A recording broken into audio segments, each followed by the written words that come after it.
बिस्मिल्लाहिर्रहमानिर्रहीम। अस्सलाम वालेकुम। कैसे हैं आप सब लोग? उम्मीद करती हूँ सब लोग बखैर आफियत होंगी। तो आज हम मुख्तलिफ़ किस्म के पैटर्न सीखेंगे जिसके अंदर नेट वगैरह और ग्रिड वगैरह की वैरायटी हम सीखेंगे। तो वीडियो को स्किप किए एंड तक साथ रहिएगा। बिस्मिल्लाहिर्रहमानिर्रहीम।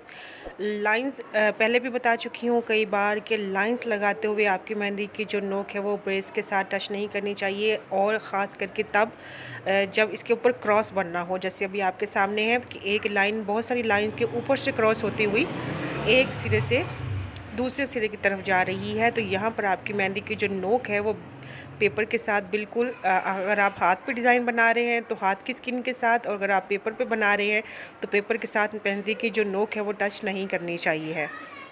तो इन चीज़ों का अगर आप ख्याल रखेंगे तो ये काफ़ी सफाई से बनेगा। ठीक है। अब दो लाइंस है, दो लाइंस के बीच में आपने कोशिश करनी है कि बहुत थोड़ा सा गैप हो, और दो लाइंस के बीच में बहुत थोड़ा सा गैप हो, और ये तमाम जो लाइंस हैं इनके बीच में भी जो गैप है वो एक तरतीब के साथ होना चाहिए, नहीं तो कोई ब्लॉक छोटा बनेगा कोई बड़ा बनेगा। तो आपने ये जो ब्लॉक्स बन रहे हैं आपके सामने, ये भी अगर आप इस सेम साइज़ के रखना चाहते हैं, जैसे एक जैसे साइज़ के हों, तो आपको लाइंस के बीच में जो वक्फ़ा है वो मुनासिब रखना पड़ेगा। इस चीज़ का ख्याल रखना पड़ेगा कि एक जैसा गैप रहे।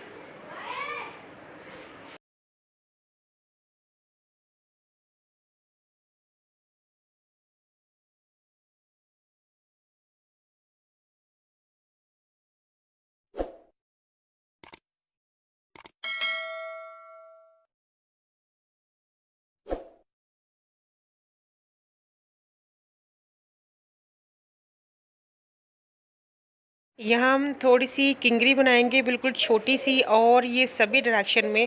पहले ये एक साइड से दूसरी साइड पे जा रही है, फिर जब इसके ऊपर से क्रॉस करते हुए लाइंस जाएंगी उसके ऊपर भी आपने सेम इसी तरह से किंगरी बनानी है। ये देखें इस तरह से।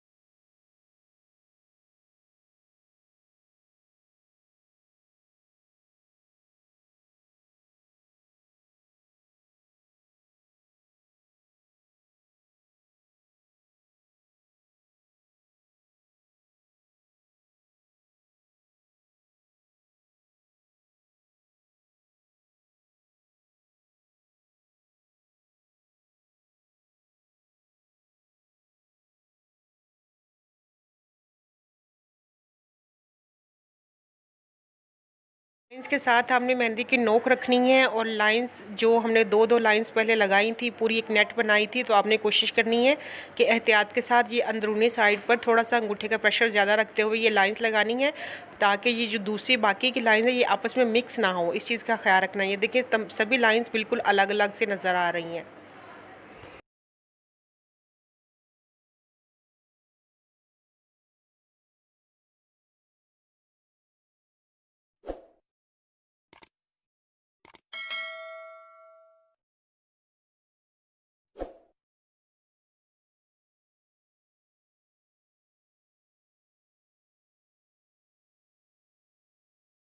ये प्रेशर तकनीक से पत्तियां बनाई जा रही हैं। देखिए पहले बिल्कुल छोटी सी बारीक लाइन है, ऊपर जाके अंगूठे को ज़्यादा प्रेस करते हुए नोक की तरफ प्रेशर कम करते जाना है, और इस तरह से ये पत्तियां आपके सामने बनती जा रही हैं। पहले छोटी लाइन, फिर डॉट की तरह से थोड़ा ज़्यादा अंगूठे को प्रेस करना है, और ऊपर मेहंदी की नोक तक जाते हुए आपने अंगूठे के प्रेशर को बिल्कुल लाइट कर देना है।